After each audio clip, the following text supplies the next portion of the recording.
Iran உயர் தலைவர் Ayatollah Ali Khamenei கொல்லப்பட்டமை உறுதிப்படுத்தப்பட்டதைத் தொடர்ந்து ஈரானில் 40 நாட்கள் துக்கம் அனுஷ்டிக்கப்படும் என ஈரான் அரசு அறிவித்திருக்கிறது. அத்துடன் ஈரானின் உயர் தலைவரின் மறைவை முன்னிட்டு அந்நாட்டில் ஒரு வாரத்திற்கு பொது விடுமுறை அறிவிக்கப்பட்டுள்ளதாக தெரிவிக்கப்படுகிறது.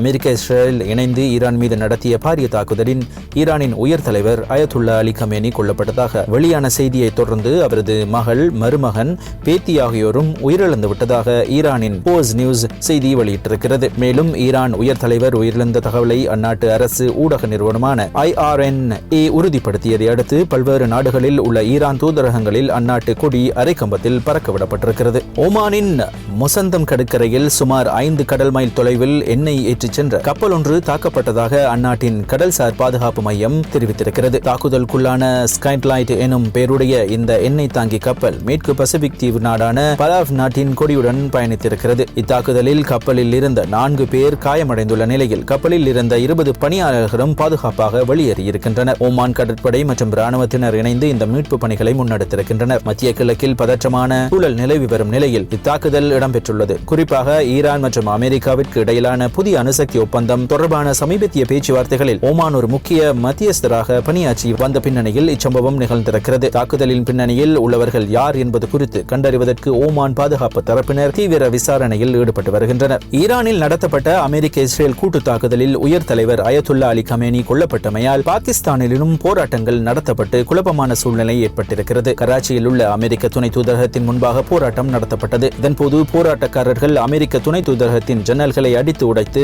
தீ வைத்து எரித்துள்ளதாக சர்வதேச ஊடகங்கள் தெரிவிக்கின்றன. துணை தூதரகத்துக்கு முன்பாக நடந்த குழப்பத்தினை அமெரிக்க ராணுவத்தினர் கட்டுப்படுத்த முற்பட்ட வேளையில் நடத்தப்பட்ட துப்பாக்கிச்சூடு தாக்குதலில் 9 பேர் உயிரிழந்ததாகவும் பலர் காயமடைந்துள்ளதாகவும் அதிகாரிகள் தெரிவிக்கின்றனர். அமெரிக்காவும் இஸ்ரேலும் சிவப்பு கோட்டை தாண்டிவிட்டன, அதற்கான விலையை செலுத்த வேண்டும், பழிவாங்கும் நேரம் வந்துவிட்டது என்று ஈரான் பாராளுமன்ற சபாநாயகர் முகமது பாகிர் கலிஃபான் கடும் கோபத்தை வெளிப்படுத்தியிருக்கிறார். நேற்று சனிக்கிழமை அமெரிக்காவும் இஸ்ரேலும் இணைந்து ஈரான் முழுவதும் நடத்திய தாக்குதலில் ஈரான் உயர் தலைவர் அயத்துல்லா அலி கமேனி மற்றும் அவரது குடும்பத்தினர் உட்பட பொதுமக்கள் பலர் உயிரிழந்ததோடு பலர் காயமடைந்திருக்கின்றனர். இந்த நிலையில் ஈரான் மீது நடத்தப்பட்ட தாக்குதல் தொடர்பில் தனது கோபத்தை வெளிப்படுத்தியுள்ள ஈரான் பாராளுமன்ற சபாநாயகர் அமெரிக்கா மற்றும் இஸ்ரேல் தலைவர்களை அழுக்கு படிந்த குற்றவாளிகள் என விவரித்திருக்கிறார். நேற்று நடத்தப்பட்ட தாக்குதலுக்கு பேரழிவு தரும் பதிலடியை எதிர்கொள்ள நேரிடும் என்றும் எச்சரித்திருக்கிறார். இந்த போர் ஈரானுக்கான வாழ்வா சாவா என்பதற்கான போர் மட்டுமல்ல, இது பழிவாங்கலுக்கான போர். பழிவாங்கும் நேரம் வந்துவிட்டது. நீங்கள் எங்கள் சிவப்பு கோட்டை தாண்டிவிட்டீர்கள், அதற்கான விலையை கொடுத்தே ஆக வேண்டும் என அமெரிக்கா இஸ்ரேலை நோக்கி கொந்தளிப்பை வெளிப்படுத்தியுள்ளார். நாங்கள் பாரிய பேரழிவை தரக்கூடிய பதிலடியை வழங்குவோம், அதனால் நீங்கள் பிச்சை எடுக்க வேண்டியிருக்கும் என்றும் ஆவேசம் பொங்க ஈரான் பாராளுமன்ற சபாநாயகர் கூறியிருக்கிறார்.